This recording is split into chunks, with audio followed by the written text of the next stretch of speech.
আজকে আমি যে নোটিশটি দিয়েছি সেটা জ্বালানি তেলের মূল্য বৃদ্ধি সংক্রান্ত এবং জ্বালানি তেলের যে সংকট সেই বিষয়টা নিয়ে। আপনি জেনে থাকবেন যে আমরা বৈশ্বিকভাবে একটা সংকটের মধ্যে আছি, একটা যুদ্ধ পরিস্থিতি চলছে। তার প্রেক্ষিতে বাংলাদেশে একটা জ্বালানি সংকটের মতো একটা পরিস্থিতি তৈরি হয়েছে। কিন্তু আমরা খবরাখবরে নানা ধরনের খবর দেখছি যে আমাদের যে তেল সংকট সেখানে কৃত্রিম কিছু বিষয়ও আছে। সেই বিষয়গুলোতে আসলে সরকারের পদক্ষেপ কী সেটা আমরা এখনো পর্যন্ত ভালো করে জানি না। আমরা একটা বিষয়ে গতকাল আলোচনা হয়েছে, যা এখানে আলোচনা হবে জ্বালানি সংকটের বিষয় নিয়ে।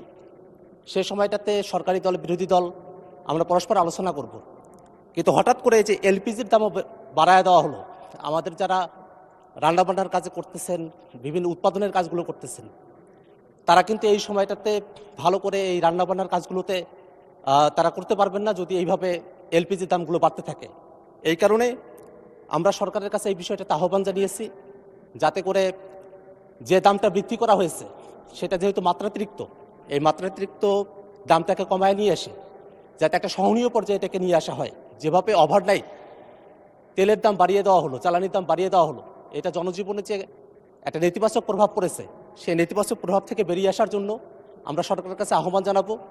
আন্তর্জাতিক পর্যায়ে কথা বলে এবং দেশীয় যে সংকটগুলো আছে, মজুতদারি চলছে, বিভিন্ন জায়গায় সরকারের কিছু ফেলিওর আছে, সেই বিষয়গুলোকে অ্যাড্রেস করে যাতে করে এলপিজি সহ অন্যান্য যে জ্বালানিগুলো আছে সেগুলোর দাম একটা সহনীয় পর্যায়ে নিয়ে এসে জনজীবনে একটা স্বস্তি নিয়ে আসা যায়।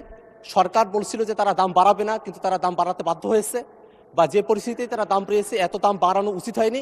আমরা মনে করছি দাম কমিয়ে নিয়ে এসে জনজীবনে একটা স্বস্তি নিয়ে আসতে হবে।